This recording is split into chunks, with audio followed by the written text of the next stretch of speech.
Today on Dr. Phill. You say he's an animal that belongs in a cage. They agree their son is uncontrollable. You just came out and you threw a pill bottle at your mother. I don't need pills in order to sit down and talk. But will they give in to him? I'll always forgive him because I love him. Or disown him forever? I regret the day that we adopted Adam. You said that you should have just drove past the hospital. Yeah, maybe that would have been the best choice. Let's do it.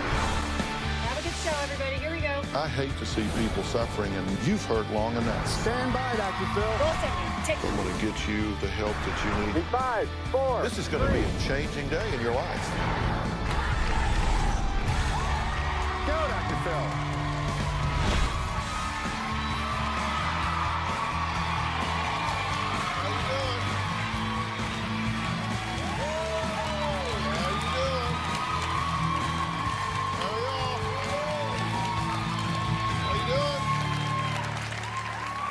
Well, parents, I want you to ask yourself this question. Is there anything that your child could do that would leave you saying, that's it, I am done, you are dead to me, I am disowning you, cutting all ties, saying goodbye forever? Could that happen? Well, for Tim and Karen, that question has become a reality, actually. They are completely divided over whether to walk away and shut the door for good on their only child, Adam. But it wasn't always like this. Sadly, Tim and Karen were not able to conceive a child of their own, but were overjoyed when they adopted Adam at birth, beginning a family life that could only be described as picture perfect. Now, all that happiness has been ripped away, because they say their son has turned into a monster. In fact, just 6 days ago, they had to bail him out of jail due to a felony arrest just so they could be here today. Threats of violence with knives and guns, a drive-by shooting, DUIs, and countless trips to hospitals and jails. Karen and Tim say the past 6 years of their lives has been nothing short of a nightmare. Take a look. My son, Adam, is self-destructing before my very eyes. Adam was the sweet, loving kid who went away to college and became a monster. He grabs a knife from the kitchen, shows it to me like, if you come near me, Mom, I'll use it. When he gets upset, he completely goes ballistic. We've had to call the police on 3 separate occasions. I wasn't sure whether this is drug-related, but when this kid goes off, this kid goes from 0 to 60 that quick.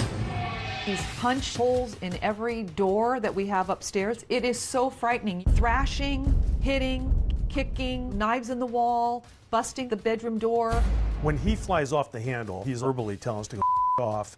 I'm going to take this house apart. You, Mom, everything from you, piece of you're a lousy mother, kiss my ass. He's gotten right up in my face and challenged me. He's waiting to go fisticuffs. What he needs now is his ass kicked. He's a bully, is what he is. Completely out of control. I believe the rage overtakes him and that he cannot control his emotions. He has attempted on 3 separate occasions to take his life. He will threaten us with, I will take this family down. Okay, now obviously my question is, why would anybody do that? But because he does, because of all of Adam's violent and abusive behavior, he has been banned from his parents' house, but his destructive behavior has continued nonetheless. Adam has not lived with us for 3 years. After Adam's drug taking, his violent behavior, and the DUIs, we said no more. Over the last 3 years, Adam has lived and probably been kicked out of about 7 living situations. Property managers call me and say they want him out. He rages, he fights. He told me he has a gun. October 14th, 6 a.m. I get a phone call from Kristen, Adam's girlfriend. We're in the ER. Adam's nose is broken. It's never Adam's fault. Just last weekend, Adam got into more trouble. Adam calls me and says, hey Mom, I'm driving home. We say no, and Tim flips out. Adam is raging, screaming, yelling, you're horrible, this is I'm gonna destroy you, I'm taking the bike. And Tim texts Adam and says, you have 15 minutes to get out of the house or we are calling the police. He stole my motorcycle. He was gone when we got here. Tim immediately says, I'm getting a restraining order. The fear was so overwhelming. We secured the house, we changed the locks, and that is when I reached out to Dr. Phill. Well, the chaos Adam's parents say he has created over the years has left Tim wishing he never adopted his son. I don't care what happens to him. He's not part of my life anymore. Why should I continue to call and talk to this kid when all he does is turn around and trash me? There's no respect there. There's a lot of times now where I look at Adam and I don't even see my son there. It's not like he died in high school. And whoever this other person is, he's not my son. I'm not interested in anything that kid has to say.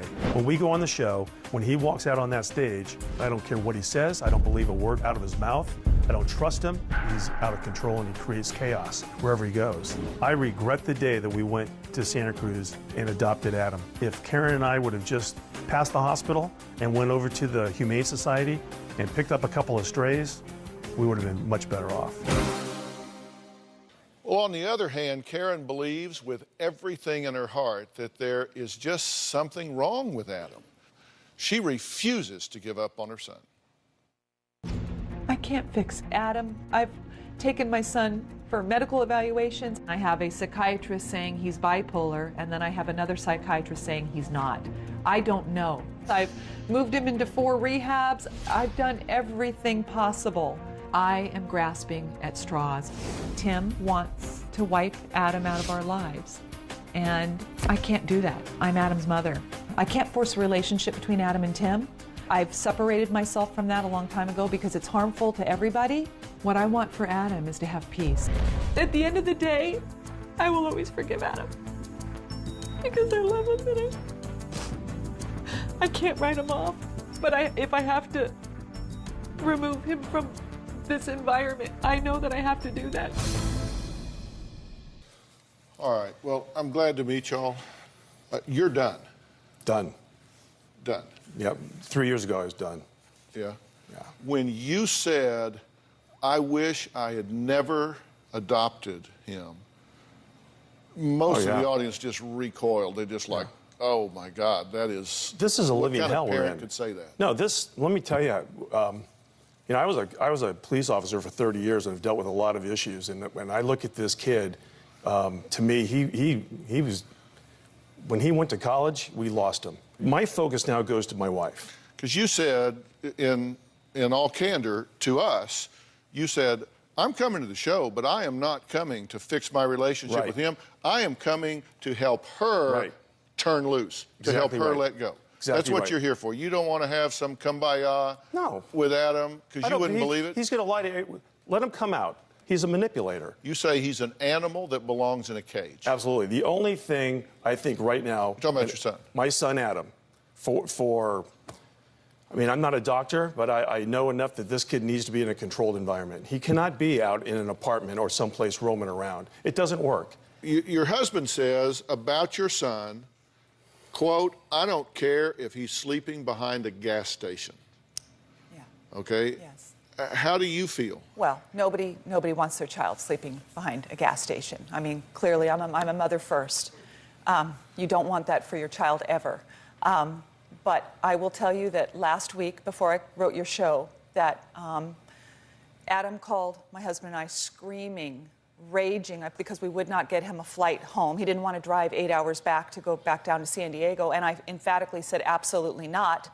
That right at that moment I realized I can't do any more for this child, this young adult. I have to replace child with young adult because he is 24 years old. And Tim and I have often talked about me thinking about Adam, the young pictures that you see, and I have to think of him as an adult, that he is able to make his own choices. Do you care about this connection here? Yes, yes, absolutely. I guarantee you this much. No matter what this jackass pulls, nothing's going to come between the two of us. That will never happen. We're going to take a break, and then he's going to come out. Our Twitter is blowing up right now. NPR Mommy says, stop calling him this kid. Like it or not, he's your son. At Healed Heart says, Dad, you can't give up on him. That is not an option. Now he needs you more than ever before. And D.H. TaylorMade says, never give up on your child. Adopted or not, he's your son. Always will be. Get him the help he needs. Give him the help he needs? We've given him every single thing this kid needs in the last 6 years. Well, obviously not, because it hasn't helped. I mean, there's something he needs that you haven't Yeah, yet, he needs right? to bottom out. Somewhere along the line, he needs the safety net pulled out from under him where he can then go, wow, I've got a problem. I need to move on with my life. That's Dr. Tim's analysis. Dr. Phil's may be different. I don't know. I haven't met him yet. I might agree with you. Next, Adam is here and places a lot of blame for his downward spiral. Guess what? On his parents. We'll talk about that when we come back.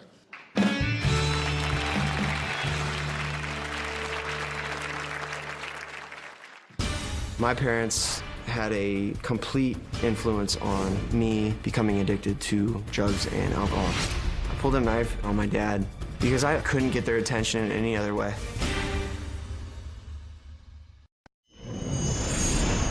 I don't think Adam is suicidal. He said he took 30 pills and it actually turned out to be like maybe 8 of them. And he's told me, I just want to say sorry and goodbye, Dad. Well, he didn't go anywhere.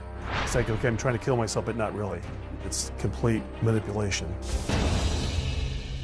Adam admits he's angry, hostile, and simply not the nicest person to be around. He just says that's true. He chalks up all of his issues from past substance abuse to multiple arrests to being byproducts of how he's been parented. I believe that my parents are very responsible for a lot of it. Being sheltered, going off to college away from my small, rich, little community and having no responsibility aside from going to school. I was seen by a number of doctors who right off the start said that I had ADD. At that point, my parents thought there was something mentally wrong with me. I was bipolar, I had an anxiety issue.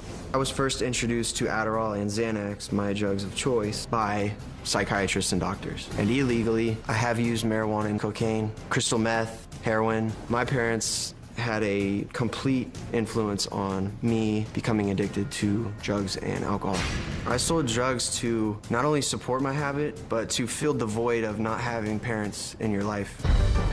I can lose my temper very quickly. I pulled a knife on my dad because I couldn't get their attention in any other way. I was just that sad little kid who got violent because when I spoke calmly to my parents, it didn't work. I have a very addictive personality. But right now, am I addicted to drugs? No. I have so much anger towards both my parents. I've never in my life heard of a parent that is willingly turn their backs on their kid. Okay, Adam, you just came out and you threw something at your mother? Yep. What'd you throw at her? Xanax. It's a anti-anxiety medication, and I don't need that to face. You just sell it then, right? Is that what you do? But why I've been did clean you... and sober for 8 days now, and I don't need anything to mask my emotions at this point. Why did you throw it at your mother when you walked out? Because there's a lot of anger and frustration. You threw a pill bottle at your mother. I'm just asking you why. What did you accomplish by doing that? To maybe get the attention that I don't need pills in order to sit down and talk. Do you think that's appropriate behavior? Probably not. Because that just seemed very tantrum-like to me. You pulled a knife on your mom and dad, and you said that was because they wouldn't hear you otherwise. If I talk like this, it doesn't mean to you. It doesn't Seriously, mean... when have you ever talked to me like this? And the whole clean and sober thing and the whole thing, you went, the relationship built up. Not more than 8 days ago, you came home for 2 days, you sat in the hot tub and you smoked dope. That's building up the relationship with me.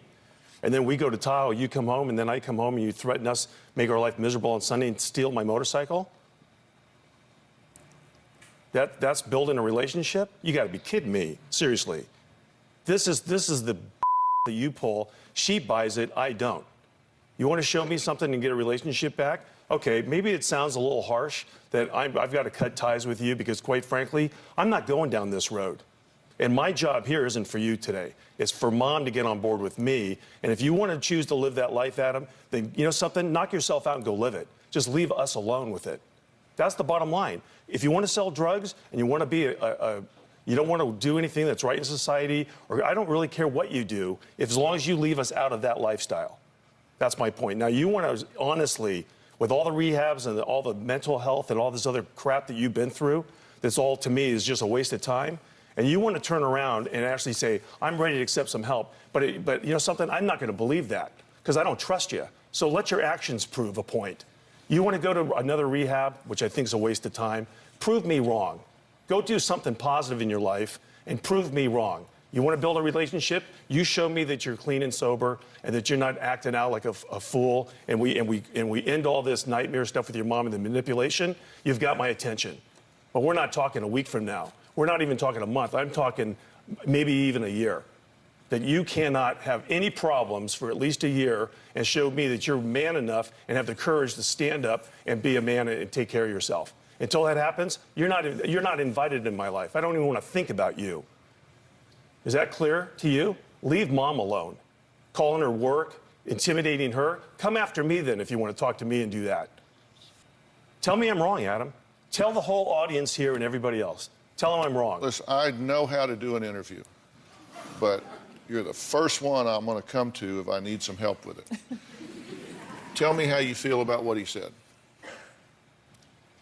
I'm angry. I'm angry and I'm sad. So are we. You're done. And he was done 3 years ago. I saw it on the video. You've taken knives and stabbed holes in the walls, right? Yeah, in the past I have, yes. You've punched holes in the walls too, right? Yeah. I'm told every door upstairs in their house has been replaced because of holes, that you ripped the closet doors off the room, you throw pictures and break furniture, and anything that's belonged to Tim, he says you've destroyed. You've had 2 DUIs, one on Christmas Eve. You've done cocaine, heroin, prescription pills, marijuana, and alcohol. Yes, but I guess the only thing I can say is recently, no.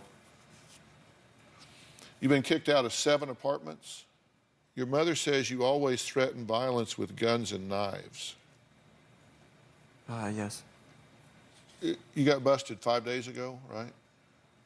So you're out on bail right now. Did you post the bail? I had no choice. Why didn't you have a choice? Because I felt really comfortable exactly where you were. You were going to be in a controlled environment where you can't manipulate anybody. And if that's county jail for you, then that's county jail. The only reason you're sitting here is because I agreed to come on this show to help mom get to the point where she's not going to be torn up every time you make a phone call or make another one of your bad judgment calls. If I was a parent, I don't think I'd ever turn or say I'm done with my son or daughter, ever. Well, it proved me wrong and change your life around and be somebody that doesn't commit crimes and intimidate and destroy your mom every single time you have a problem. So can I ask something? Yeah. So when I did get 30 days of sobriety, clean and sober, for the first time in my life, who came and visited me? Mom did, right? Yeah, I didn't. And you know why? I've been saying it through the whole show. Maybe it's a little harsh to people that don't live in that situation, but I don't trust that. 30 days is nothing to me. What do you want to hear from your parents, from your dad? What do you want to hear? I'd like to hear that you love me, but I know I that love you. I know that that's not true at this I point. do. It's just a hard way that we're going to have to go down a road to prove it. You might not understand that right now. Maybe sometime in your life, and I hope to God it happens for you. Yeah, I'll always love you. I just can't have you anywhere around us. I mean, you said that you should have just drove past the hospital.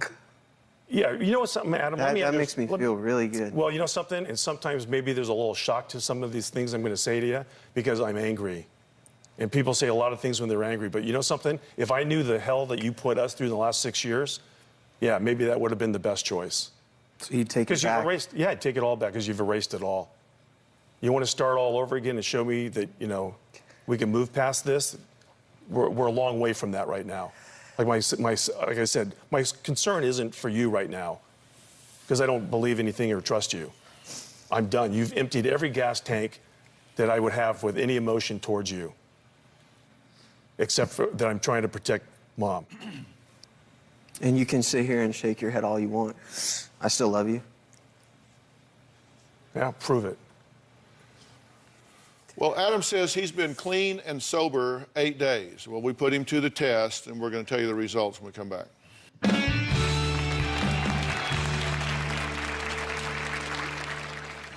I was charged with felony possession with intent to sell Xanax.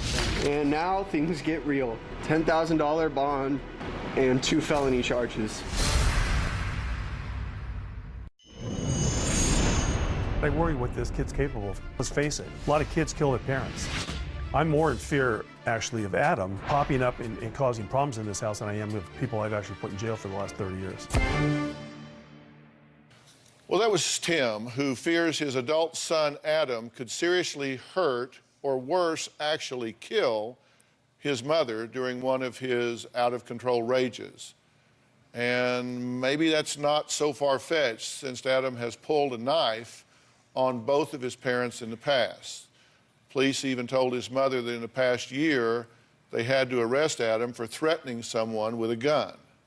Well, 6 days ago, he was arrested for a felony and had his bail set at $10,000.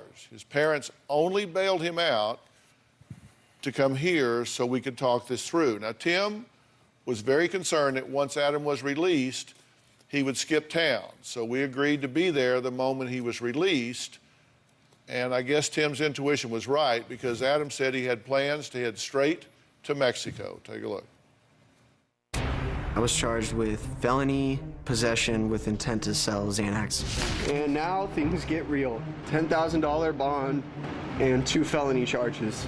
Lost my friends, I lost my family, I lost my schooling, I lost everything. I was so relieved when Karen got the phone call, and normally we get the phone calls when he's in jail, and this is the one time where she said he got arrested in San Diego, and I felt completely safe. I felt my wife was safe. He can't come here, and that night I actually slept like a baby. I feel like it is awful. I ate twice in 2 days, and could potentially do now up to a year in this horrible facility.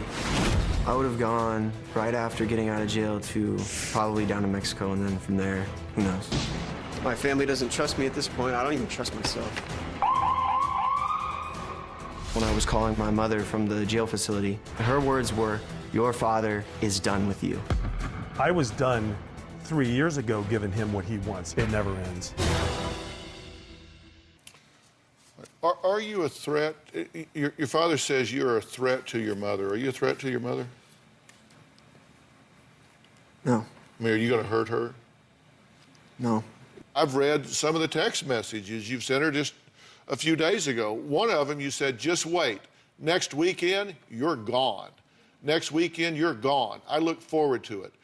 Tell Dad that bike and car will be gone. I'll go straight to your work. There's no more arguing. Then you said, I'm about to lose it at your house. You better think twice before you put me in a situation like this. Then you said, you don't call me, I'm out of here. I knew this would happen. Your idea, family. Then you said, if you can't book me a flight, this is going to be scary. I'm not being hostile ever again. I've just had it with your Where's the on my end? Then you said, I'm already out with your bike, getting gas, and already switched the plates out. You have made this worse, so I will do what I have to. I'll be in Mexico faster than your dispatch goes out. And none of that holds true. I left your bike. Can you explain to them when you got home how the house looked? House was clean. House was clean. I mean, House was clean? he vacuumed the family room. The bike was in the garage. Your keys are at the house. I never took the keys. You hid his keys? Yeah. Did you get them back? No. He said unless I turn his phone on, he's not going to tell me where the key is. Well, your keys are under the doorstep What doorstep? in the front house. Well, now we got to get home quick to get the bike, you know. Well, this isn't live, Okay, good. so nobody's going to beat you there to get the keys. Adam, do you think your father has justification to be frustrated with you? More than justification, yeah. Yeah. You think his reaction's a little over the top? Beyond, yeah, You don't think you would ever do that to one of your children? never. And most of the audience think they would never do that to their kids. So you're in a bit of a minority here. That's okay. If you think his position is overly harsh, raise your hand. Yeah, that's a lot of people. If you think he's justified, raise your hand. That's a lot of people too. Looks about 50-50. Adam insists he's clean and sober. We did a drug test.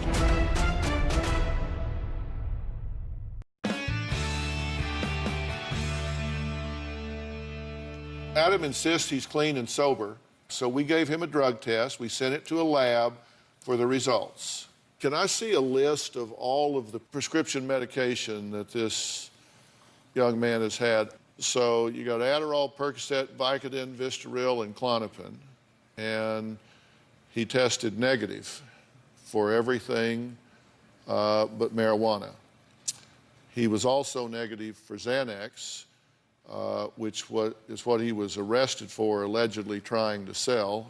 So what's happening to all of these drugs? Where are they? The majority of them I took. The ones that I didn't take are there, and the rest were taken by police. You've been prescribed a lot of medication throughout your life, right? Yeah.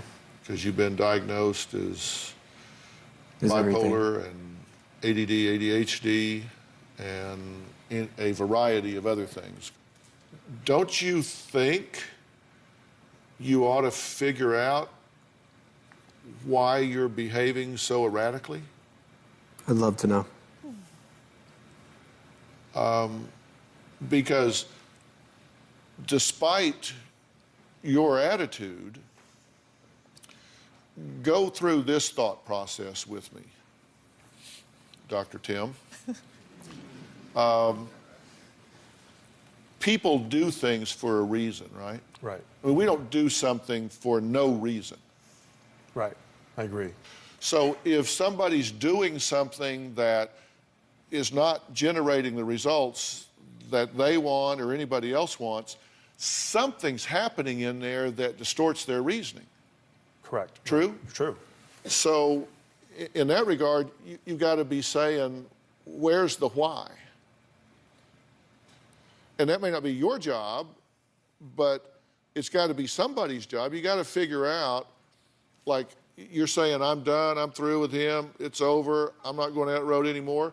If I ask myself why, I can make a list. I can go look and make a list. Say, well, he's done this, lied there, stole this, cheated that, threatened my wife, blah, blah, blah, blah, blah. I go down a list. I can make a list of why you're that way. What's your list for him?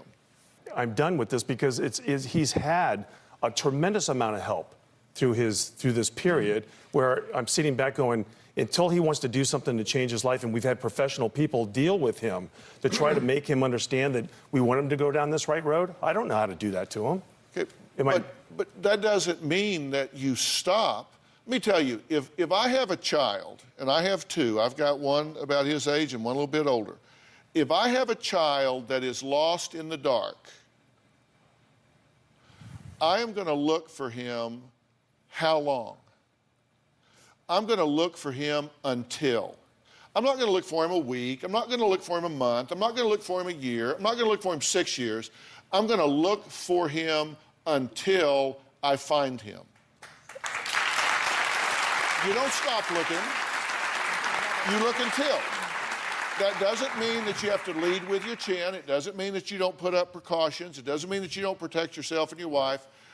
But it does mean you look until you find them. And I would want my kids to know, if you ever get lost in the dark, I will look for you until I find you or die. One of the two. I would hope that my boys would know that no matter what. Now, that does not mean I would let them have access to my house, let them steal my cars, tear up my home, any of that stuff. But I would look until I found them. I'm open to that. You said you came here to convince her to join you in quitting on him. And I said, that's okay, because I want you to come here so I can talk to you and say, this is over your head. This is a problem that's bigger than parenting. Yes. But I tell you what I see here. Do I trust him? No. But I think that this is a quality human being. You know, it's the old saying, God don't make junk. And he made this guy right here. And he is a worthy human being, and he is worthy of unraveling whatever it is that's got him all balled up. Are you interested in this conversation? Yeah. Yes. I mean, is it possible that there's something going on with you that you don't understand? You know there is, right? There has to be. All right, we got to take a break. Next, we're going to talk to someone that says that she lived in constant fear of Adam snapping and feared he was capable of anything. I'm talking about his ex-girlfriend. We're going to add her to the conversation. Well, we'll be right back.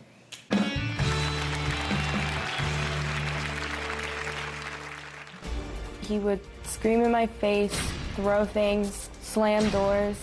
I'd feel like he's a ticking time bomb.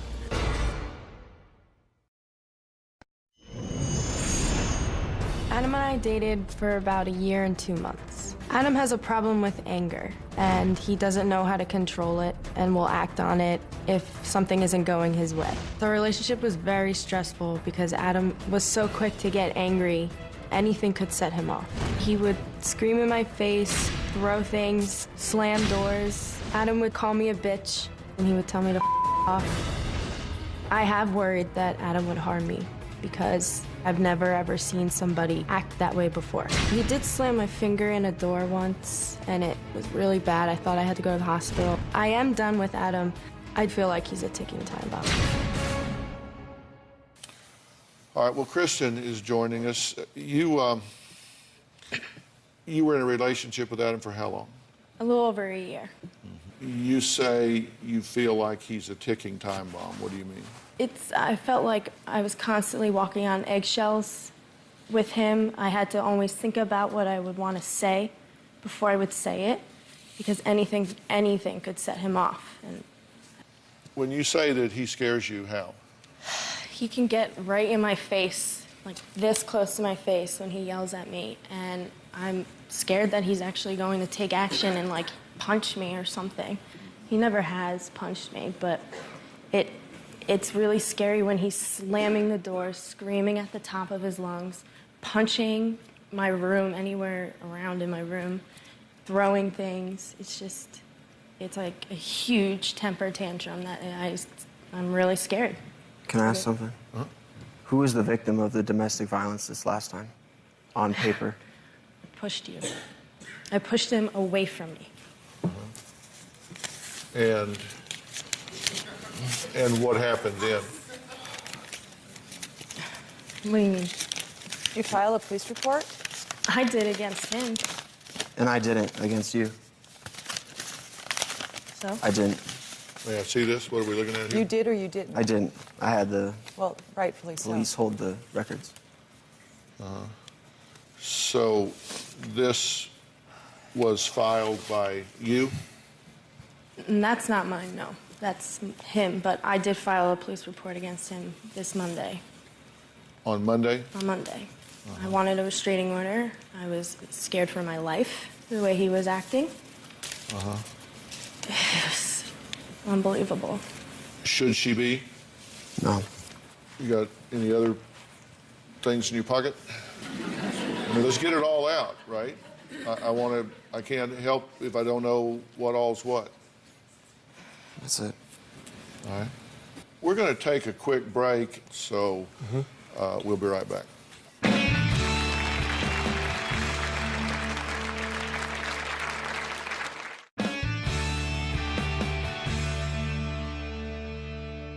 Basically, what I'm focused on here is this why question. Because let me tell you something. When somebody does something that isn't getting them what they want, and they keep doing it over and over and over, something is seriously out of whack, right? I mean, something is not in balance, just in the rationality of life, right? Right. I mean, when he's yelling and screaming and threatening, and I'm going to tear this up, and he is tearing stuff up, what you see on the outside is anger. I always look past the anger to see what's behind it. And I guarantee you, if in those moments of rage and chaos you could unscrew the top of his head and look down inside, it would do two things. It would scare you to death, and it would break your heart. Let me tell you how I approach a situation like this. I look at what's currently going on. I mean, we want a snapshot of history. But, you can stop a movie at any point, just still frame, and make a lot of judgments about that movie. But if you don't see it all in context, it's hard to know what the movie's about.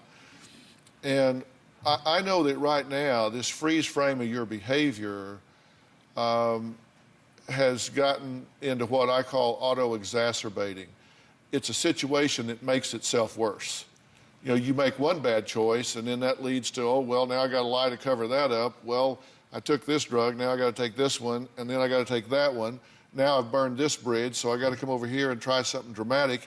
And it's auto-exacerbating. It just makes itself worse. I don't know what's going on with you, but I know that you aren't making the choices you want to make in your life. I know that you're 8 days sober, so I think you need help with drugs and alcohol. And I'll guarantee you there's something going on with you neurologically. I asked Dr. Charles Sophie to join us today. He's an internal medicine specialist and a psychiatrist. And Dr. Sophie, I'll ask you to weigh in on this. What happens to the brain if you are not ADD or ADHD and you are prescribed Ritalin, for example? Well, you can awaken a lot of things within your brain because you're changing chemistries and balances, and you'll have outrageous responses. You'll have rebound, you'll have rage, you'll have all that kind of stuff. But for you also, I mean, genetically, you don't know, I don't think so, where your biological parents had been from a mental health perspective. I want to introduce you to someone else that I asked to come here. This is Ben Levinson. Ben is the co-founder and CEO of Origins Recovery Center.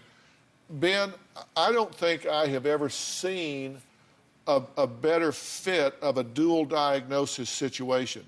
Clearly, we have a drug and alcohol abuse history here, but clearly there's something else in play here. This is not just drug and alcohol. There's something else going on here. That's what dual diagnosis treatment is about, correct? That's exactly right, Dr. Phill. What we want to see you do is come be in the midst of a multidisciplinary team that treats far, far more than just addiction. At this point, you need to be selfish in your own behalf and be willing to take care of yourself. And I'm making this offer to you. Your parents aren't going to pay for this. This is a gift from us to you, if you will take it and truly figure out what's going on here. Does that make sense to you to do? Sounds great. We're going to get this started right away. I mean, right away. And we'll call y'all at the right time when we need you. Okay. Meantime, this is between us. Okay. Agree. Okay? Yes. And we'll be there for that, Adam. Yes, absolutely. You do your part, we'll do ours. Absolutely. Actions speak louder than words. Absolutely. Next, Robin has a really exciting announcement about a global movement that you can join to help make this holiday season a truly special one for people in need. Before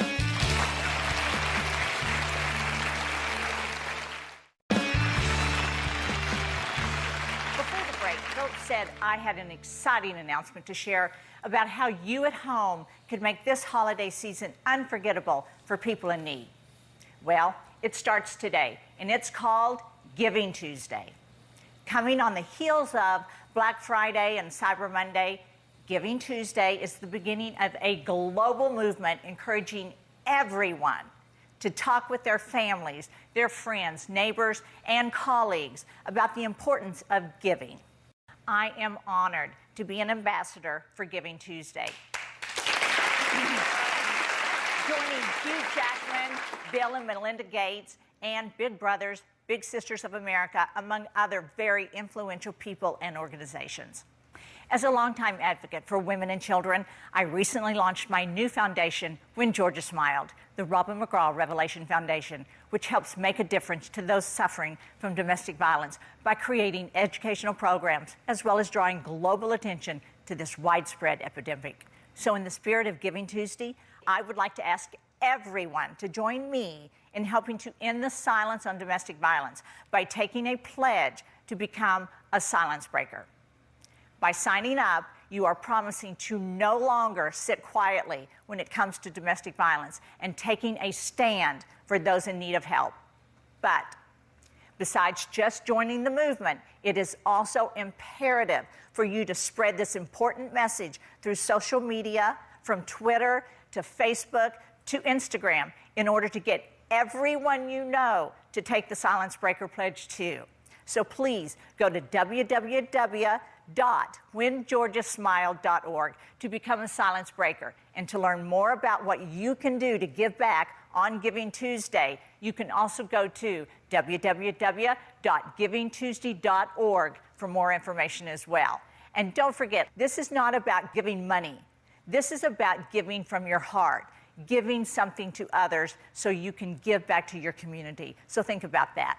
And I want to just say thank you and goodbye.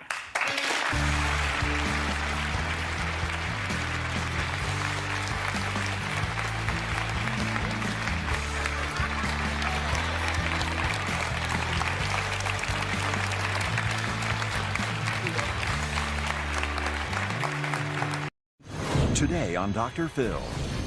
How long since you've seen your children? Over 5 years. Did her ex turn her kids against her? He set out to make me look like I was crazy. Or was it her behavior She's thrown her hot tea on me. She just gets angry. that is driving her entire family away? I was a loving mother. What you're doing is not working. You blame everybody. I don't want to play this blame game. Listen, I'm going to conduct an interview here, and I'm sorry if you don't like the questions. You don't really want to hear any of this, do you? I think it needs to be heard with a therapist because this is delusional. Yeah, let's get somebody out here that knows what the hell they're doing. Let's do it. Have a good show, everybody. Here we go. I hate to see people suffering, and you've heard long enough. Stand by, Dr. Phill. I'm going to get you the help that you need. In 5, 4, This is going to be a changing day in your life. Go, Dr. Phill.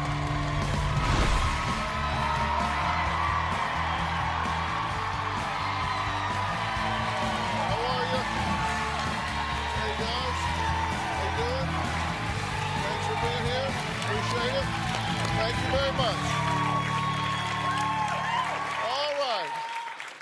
All of you parents out there, I want you to imagine that you've been married for 20 wonderful years. Then one day you wake up and everything seems to have changed. Your perception is that your entire family has turned on you. Your entire family has deserted you. You lose your spouse, your home, and most tragically, your children. Now, the children you raised, now all of a sudden, they don't even want to speak to you. They don't want to see you. And you just keep asking yourself, what have I done to deserve this? Well, Sarah says this is her story. Take a look. Mark and I were married for 23 years. We raised 3 wonderful children together. I was the full-time mother. We were one big happy family. After being happily married for about 19 years, the marriage started to fall apart. My children turned on me. My husband turned on me as well. The children became very disrespectful, rude, and condescending. I was abused by my children. One of my sons called me a piece of... We don't talk that way. I would tell my children to do something and Mark would say, oh, you don't have to do that. Mark started making me out to be a bad person, that I was crazy, that I was irrational. I was so devastated. I felt horrible. They became monsters. They were nothing that I taught them. Manners, civility, respect, kindness. I told her I love you, but I can't live with you anymore, and we need to move forward to get a divorce. After the divorce, my children treated me like I was a disease. I was a plague. They wouldn't have anything to do with me. Over the course of 5 years, I have sent them about 1,500 emails and left 1,500 voicemails. My children have never returned an email and never returned a voicemail. There's no doubt in my mind that my ex-husband, Mark, has brainwashed our children against me. So Sarah decided to take matters into her own hands. In fact, she has made it her mission, her crusade, to not only reunite with her own children, but she says help families everywhere. My ex-husband, Mark, has used parental alienation strategies to teach my children to hate me, when in actuality, I'm their loving mother. Life without my children feels empty. It's horrible. I was so upset and frustrated that I decided to do something about it. I've created what I call a campaign to bring awareness to parental alienation and then help resolve it. I have some speaking engagements coming up, and my master plan is I'd like to get the money to hire a lobbyist. This is definitely my passion. On average, I'd say I spend about 12 hours a day working on this, at least. It makes me very angry to feel that I'm a victim of parental alienation, but it also empowers me, so I can help my children as well as millions of other children. Okay, Sarah, I'm glad to meet you. I'm sorry for the circumstances. I wish we were talking about a happier situation with your family, but you feel that your husband has brainwashed your children and turned them against you, correct? Correct. It's an indoctrination. Do you think he did this consciously and purposely, that he set out to alienate them from you? He set out to make me to look like I was crazy or a person that I'm not. It's called strategies, and they No, wait a minute. Don't give me a 101 on parental alienation syndrome. I want to know your experience. I want to talk about your situation. Well, in my situation, I didn't understand. So I went to therapy, and they said, yes, this is what happens. Children's minds can be brainwashed, and I went through therapy to understand what happened to me and my children. Okay, and at this point, you have how many children? I have 3. Okay, and you have no contact with any of them at all right now? Well, I was advised to always keep in touch, email, let them know none of this was their fault, that I don't blame them, that I love them, that I'm here for them. We had beautiful relationships until the parental alienation started, and I reiterate this. How long has it been since you've seen your children? Over 5 years. No, I would like to talk about moving forward with my children. I'm a wonderful person, and I'm a kind mother. Let's hear what Sarah's ex-husband, Mark, has to say. Okay. We had a pretty good marriage for the first 19 years. Just as we got to the 19th year, the dynamics during the marriage changed. Sarah became completely irrational and illogical. Sarah started more and more to get angry about things that made no sense. She became very unhappy. She would spend about 3 to 4 hours a night literally raking me about everything that I did wrong. Sarah, I believe, absolutely was abusing both myself and the children. She would yell out and she would claim that I was stupid and ignorant. I always thought that Sarah would snap out of it, and eventually I couldn't live with that anymore, so I needed to get divorced. Sarah's told me that she was going to destroy me and that she was going to win. Well, Mark says that he had no choice but to take some drastic measures. Sarah has attempted to make my life a living hell. If you don't agree with her, you're bad. It's as simple as that. She was writing emails telling me I was evil, I was a parental alienator, that I committed all sorts of frauds, and I believe the record one day was 21 emails. I emailed my ex-husband, Mark, in a reasonable manner. I was peaceful, just like Gandhi and Martin Luther King talk about. I wanted to understand why my kids didn't want to see me. The kids forwarded an email that their mother sent. The gist of that email was that she said that Osama bin Laden had been brought to justice, and the very next sentence said that a horrible person in their lives she was hoping to bring to justice as well. I was not threatening him in any way. If there's some threat that he perceived something of a threat, he should have brought it to me. I don't have that behavior. I don't threaten people. I'm more collaborative. I went to the police. I was extremely fearful of what it meant for my life. Ultimately, there was a restraining order issued to Sarah. I feel like Mark got the restraining order so he could further align the children with him. Mark has tried to make me out to be crazy, unreasonable, and someone they should fear.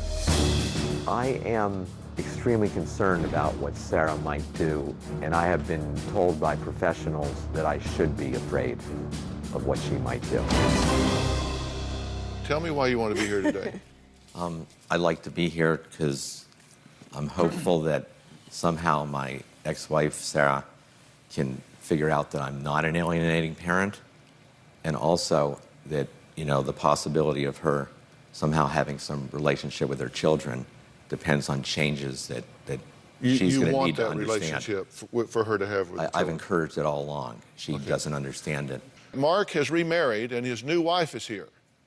She, too, has a restraining order against Sarah, separate from her husband. We're going to meet her next. Plus, one of Sarah's children was, in fact, willing to come here today. What they remember of their childhood when we come back.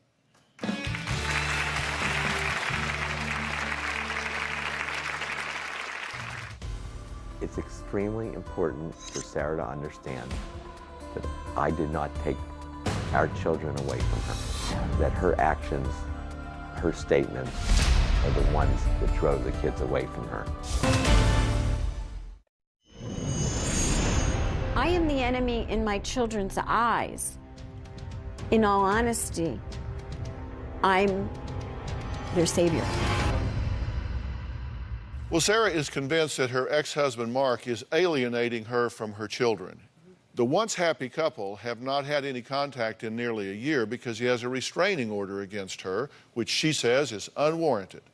And Mark isn't the only one with a restraining order against Sarah. His new wife, Phill, says she lives in fear of this 100-pound woman. Sarah threatened me, calling me a high-priced call girl. I was spending her money. Mark stole from her. After being married to Mark for about a month, I got an email from Sarah. The first email was, "I'm sorry, I didn't mean to email you, so I won't contact you again." And I said, "Thank you." And after that, emails just kept going, escalating, getting worse. Over the course of 3 months, I must have received 100 emails. The emails from Sarah were incredibly ugly. If Phill felt threatened, she should have told me. She must be a pretty weak person. I'm trying to help. I felt violated. The only option was to get a restraining order. When I found out from Phill there was a restraining order, I was like disgusted. I was like, not these games again. What's next? They're looking to alienate me.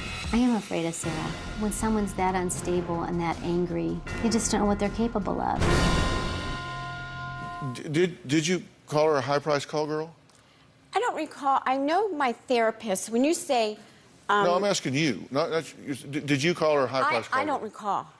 I have a copy of an email here dated Friday, February 27th, and the subject line, it's from you, Sarah, to you, Phill, and the subject line is, "Are you any different than a high-priced call girl or a mistress who knowingly does wrong things and hurts innocent people for money? Have a nice weekend pretending to be someone you are not." Okay, that could have very well been. Well, because I was going through therapy. Okay. I mean, you know, when my therapist, when I came to them and I said, this is going on, they're the ones that told me this is parental alienation. On May 17th, you wrote to her, "You are a consenting adult and you do not have the Stockholm Syndrome. Do you plan on continuing to listen to Mark's lies? You could possibly find yourself in a situation where you will be unable to tell the judge that you were unaware of what was going on. I need to end this parental alienation, and my money, which I rightfully deserve, will help address some of the issues." Right. Does he have money that is yours? That's what I've been told professionally, and I was also told professionally to contact the IRS, so I couldn't be an accomplice. And I had to do that to protect myself. I was told professionally. Contact the IRS, so I did. Let's get back to the alienation here. Okay. How did he do it? Well, all right, let me make it very simple. they lie, and this is what they do. Not They're they. delusional. I'm asking Okay, you he. You keep talking about they. Because I they want to know all about fit he. a pattern. No, I don't want to hear about the pattern. okay. I want to know about what's happened in your case. He's delusional, and he doesn't say it like it is. I am not anybody to fear or hate. I did what Gandhi and Martin Luther King do, and I use passive resistance. I use the emails to send to them to try and communicate, to say it's in the children's best interest to have both loving parents in their life. I'm a loving parent. I'm My trying question to to use... you, I'm sorry, I don't mean to be rude. My question was, what has he done to alienate your children from you? He's filed restraining orders. He's told lies about me. He's told... What has he lied about you? What did he say that was a lie about you? He said that I'm dangerous, like when my son called me a piece of shit and I threw the water at him. He said, children, run to your room. She's going to attack you. He's not going to attack you. I've never attacked anybody in my life. And what do you say about those that? Things. I did not say that at all. Actually, one of the children went and called the police because of what she threw at him. And so he made the choice. He called the police. He's known to lie. He lies on tax returns. He lies in other ways. That's his disposition. He lies that I'm dangerous. This is what they do. I don't want to play this blame game. I'm a really good person.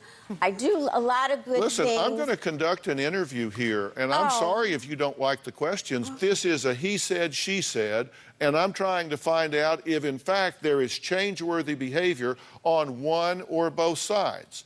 Now, you either lying or you're telling the truth. I'm telling 100% the truth. Like the tax returns. I have Let's take a break. Only one of Sarah's children was willing to come today and face their mother. Two of them did not refuse. They adamantly refused. They said absolutely not. How do you feel about that? I was able to get one of them here, but not the other two. Just like the Middle East, what Carrie is doing, they've been indoctrinated to hate and fear. I don't want to talk about Gandhi and Martin Luther King in the Middle East. I want to talk about your children here. Trying to stay focused here. Just trying to stay focused on your family and your children. We're going to hear from your child when we come back. Good. Oh, what?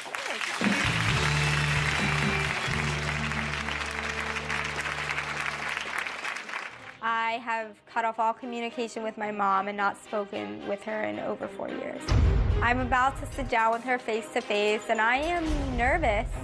I'm scared. I don't know if I'm ready to even see her again. I don't know if I want to see her right now.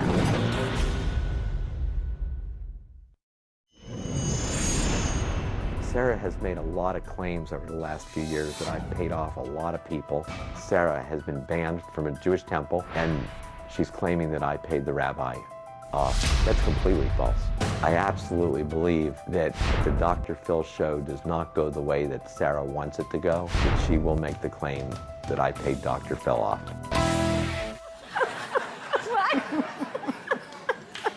Hey, Sarah is furious with her ex-husband, Mark. She believes that he is guilty of alienating their children from her with the help of his new wife, Mikkel. Wait, excuse me, I'm not furious. As it was told by me, he's very sick and needs help.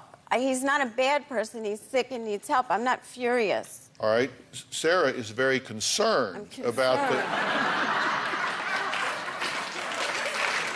Sarah is very concerned about the mental illness that her husband may be suffering from that would make it okay with him to alienate children from their own mother.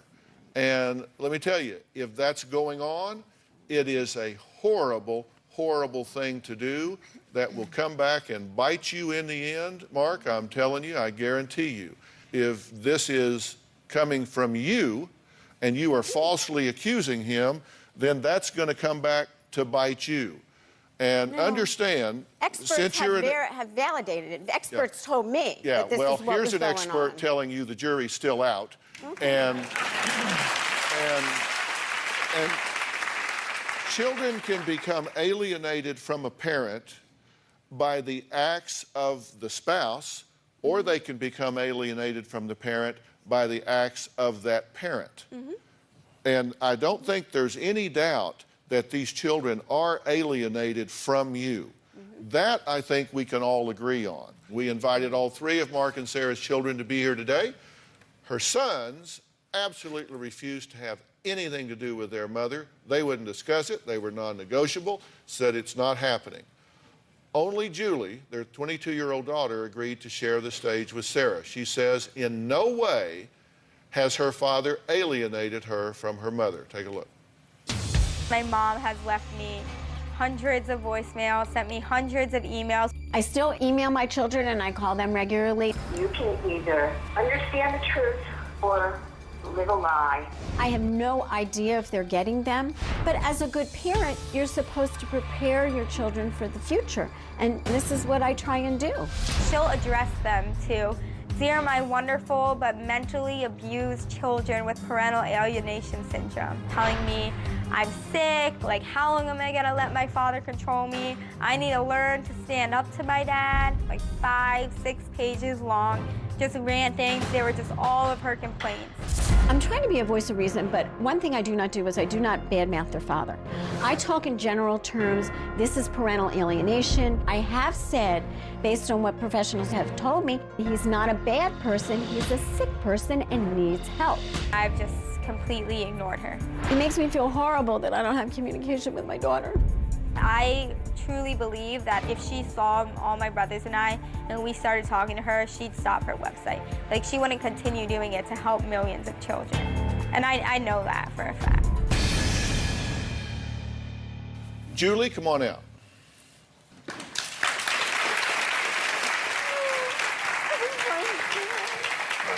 Good to meet you. How are you?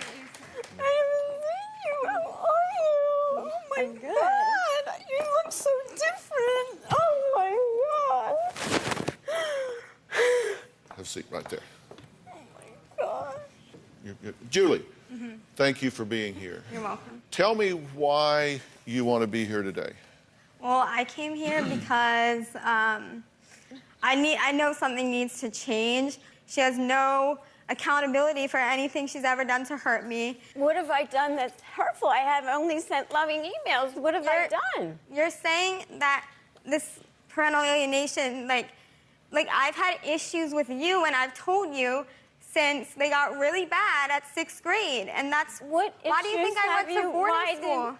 Okay, you went to boarding school because you were bored at the school where you were, and your father and I thought it was This great. would be a great time to listen. Do you not remember, like, before I went to boarding school, we used to fight all the time. Oh, mothers and daughters don't fight? No, it's not normal for me to not be able to have a conversation with you. So you're saying you're happy without me? Yes. There was a rabbi. You said Mark paid the rabbi Something's off. going on with that. Pastor Rick Warren, that Mark paid him Rick off. Warren, you wouldn't get involved. If you bought this boy off, you must have a lot of money.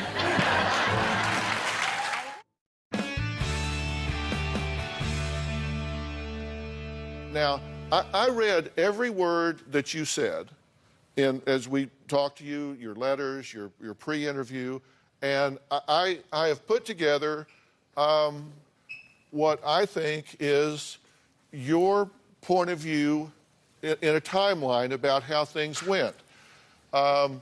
You said, and these are quotes, I'm sorry that y'all have to kind of turn around a little bit. You okay? Yeah. There's a real big one right here. Oh, right I didn't. here. Oh, okay. Yeah, well, I thought you might want to stay by Julie's. You told us that from 85 to 08, that you guys had a wonderful marriage, that you gave examples, which I thought were great examples. That's why I keep asking you for personal examples. You said you and the kids would cook and bake, and And knit. Julie's a good knitter. See, Right? Kids knit. Yeah, See, I think I didn't do my homework? Kids knit, and you were stay-at-home mom, and you said that you actually got loving emails from your kids at boarding school. I do. So, like, if you're just such a just unconscionable bitch, why would you get loving emails from your kids? Then in 2008, that's when you say that this parental alienation started. That's correct. You said that Mark is narcissistic, just like your father. Your kids, it's like overnight became monsters and mimic their father's behavior. That's correct. Okay? And you blame a lot of people for not intervening, not helping, not acting here. I don't blame a lot of people. Well, let's see. You said Mark brainwashed the kids. Yes. You said Mikkel's silence means supportive of parental alienation. You said the kids ganged up on you, that they're little versions of Mark. That's correct. You said the judge wanted to shut you up when you were complaining about a therapist and that Mark paid him off. Yeah. There was a unification therapist. You said that therapist was crooked and Mark paid the therapist off. The therapist didn't practice safe haven therapy. I got this from my therapist. Did you tell us that this was a crooked therapist and Mark paid him off? Something happened in there, yeah. There was a rabbi. You said Mark paid the rabbi Something's off. going on with that, and I haven't gotten to the bottom of that. But yeah, there's something going on in there. Okay, and Pastor Rick Warren, that Mark paid him Rick off. Warren, I said, could you stand as a therapist and mediate? Okay. And he wouldn't get involved. Okay, I'm just saying the facts. I'm not saying bad. Right. I didn't say he paid him off. No, yes, you did say he paid him off. You told us that he paid him off. There's something going on. There's something going on. I'm sorry, Julie, what? He sends me messages Something's saying going on. Dad pays off all these Something's people. going on. Unless No, I'm Lynette- talking to Julie. Oh, I'm sorry. She just sends me messages saying, like, my dad pays off all these people. Like, anyone who disagrees with her, my dad has to pay him. I wouldn't, given certainly the tax allegations, I'm not going to discuss your income, but I do know, I don't have an IRS problem at all. I know the pastor, he's a friend, and if you bought this boy off, you must have a lot of money.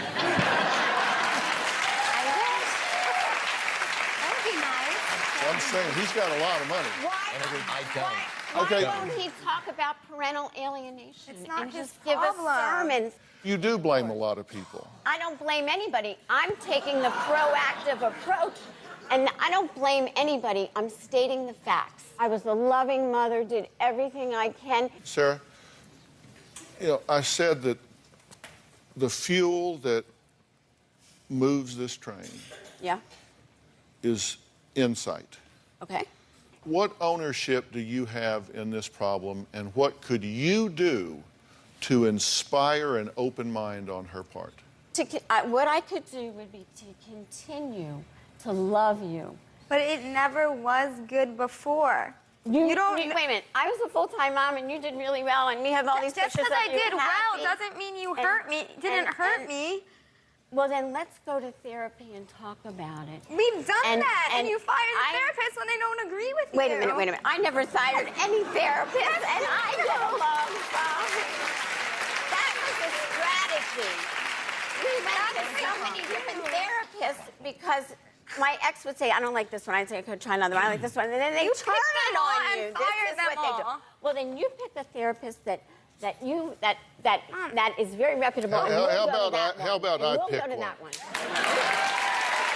There is a whole lot more to this timeline.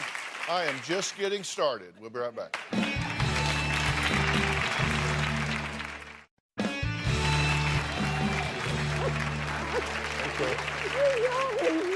All right, Sarah and Mark's kids are alienated from their mother. Who is to blame is really the question. Now, one of those children is here, Julie, and she is here to talk to her mother for the first time in nearly 5 years. You have to understand that some of what you're doing is not working. You say, I don't blame anybody. You blame everybody. I mean, now let's take a look at this. Julie, help me out. Okay. This is Sarah's point of view about what happened. Now, you say that this was wonderful, that the kids baked and cooked and knitted and all of that, and I think that that was a big part of this family's life. I think it was wonderful.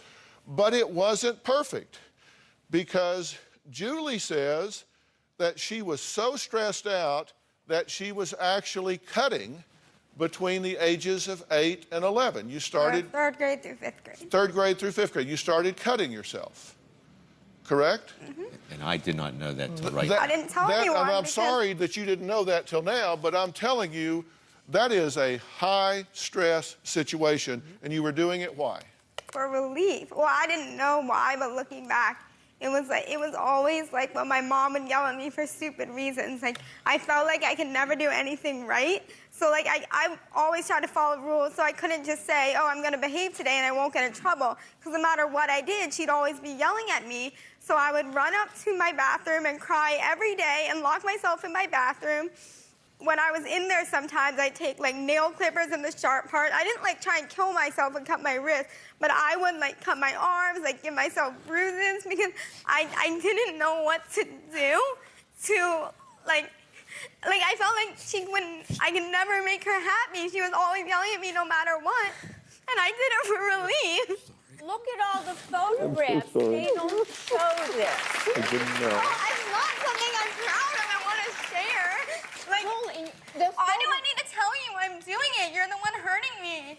Move forward. When you can't move Let's forward move without you forward. recognizing you have some things to work on as well. And what did I do that bothered you so much?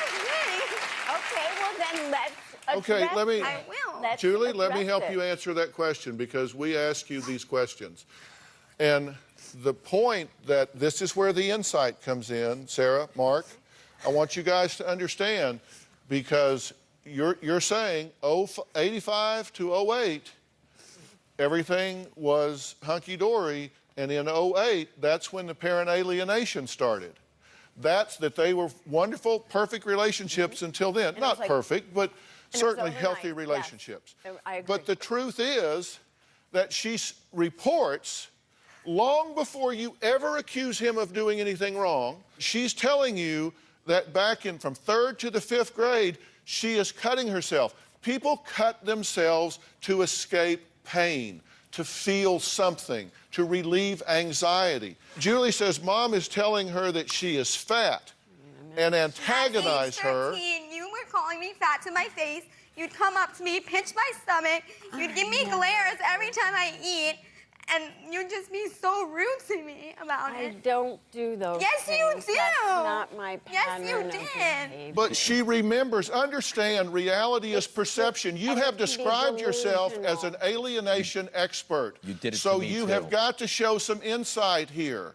I don't do those things. You did it to me, too. I don't do Yes, those. you did. We watch you, and that's why we have problems with you, because you never remember anything you do wrong. I don't remember. I have a very Well, good try and memory. remember. That's- I don't behave this way. Okay, it's really important that you hear what she's saying. And it doesn't mean you have to agree with it. Okay, well, I think if we begin again, you will see I'm not that way. Begin again without And you cheating. have to begin again, and if we go through therapy and we can start, you will see I'm not that Well- way. You really don't want to hear any of this, do you? I think it needs to be heard with a therapist because this is delusional.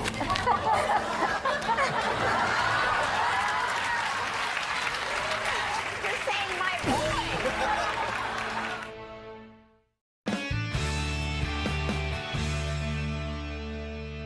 You're going to hear the rest of this. Okay.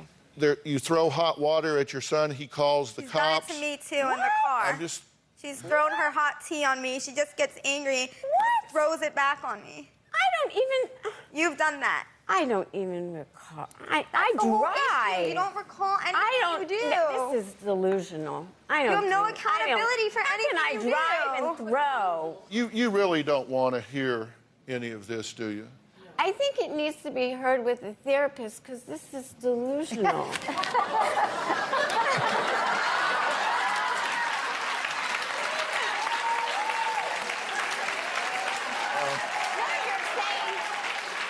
You're saying my boy. You're saying the boys. Let's get You're somebody saying out the here that knows boys. what the hell they're doing. No, you were saying the boys. My boys. That's what I'm saying. You said the boys. It's not their issue. It's your issue. Okay, go ahead. Sarah, you say that during this time, after the parental alienation started, that across this 5-year period, you send 1,500 emails and calls. The kids visit you, leave early. You go to Mark's house, and throw a rock at the window and spray the house with a hose? No, I was coming by and they wouldn't let me in, and I couldn't get their attention. So the hose was out there, so I turned the hose on and they were there, and I sprayed the window. And then, you know the little pebbles? Pea gravel. Yeah, the pea gravel. And I threw that to get their attention. That's all it was. You had our attention for hours, stalking us around the house. Why did you need to be in the house? And then you threatened to pee on the doorstep if we don't let you in. What? Yes, you did. I came to pick up something, and I wanted to use the bathroom. And I don't speak the word pee. That's not how I talk. You said, I'm going to go to the bathroom. I said, go to on the bathroom. bathroom. Okay, and I went to the neighbor's house. But that was what that was about, to get their attention. I don't throw things. That's not my behavior. So we're talking hundreds and hundreds of emails. If you don't talk to your children and you send them every couple days, is that so terrible when you don't talk to your children? When they read what the emails say. You did not produce emails or written documentation to us of Mark saying ugly things about you, but because I want to move forward. We do have emails where you have said, written to your children, it is immoral to lie and it is illegal to lie to the judge and submit false documents to the court. I'm doing so much better now that I am away from your father and all of his mind games and demeaning ways he treated me. Something is wrong with him. Your father is delusional. He makes up things because of his mental illness. I'm sure your father is telling you lies about me again. They ultimately got restraining orders against you. They didn't get restraining orders. I'm saying these two got restraining orders against you. They got restraining orders against me for the emails, they said. Because I never went to their house or saw them or did anything. It was all the emails. I never had any physical contact with them. I don't do those things. Well, I gave your point of view. I was trying to write to them to try and help this situation, to get us to therapy, to get some help. I've now given you their point of view. Okay. So now we have your point of view, we have their point of view. Okay. How do you feel about your dialogue with Julie today? I feel that some things need to be gone over, you know, and talked in more detail to get to more of the root of the problem. You know, but also if she's talking about things that happened years ago and whatever, we're new people that we need to move forward. That's right. We need to be new people today. I've only gotten worse. You don't know me. I haven't seen you in 5 years. Your voicemails, see some of your emails. You've gotten way worse. I think you need help. You need to realize Dad's not doing anything. You are the reason we don't talk to you because of things you've done, and we want to help you. That's why we're here. Help, and my therapist advised me do you hear? You're always quoting everybody from Gandhi to your therapist. Speak for yourself. Your daughter is here, and your daughter is saying, I'm giving you a chance to get help here on the show. My plan for this family when we come back.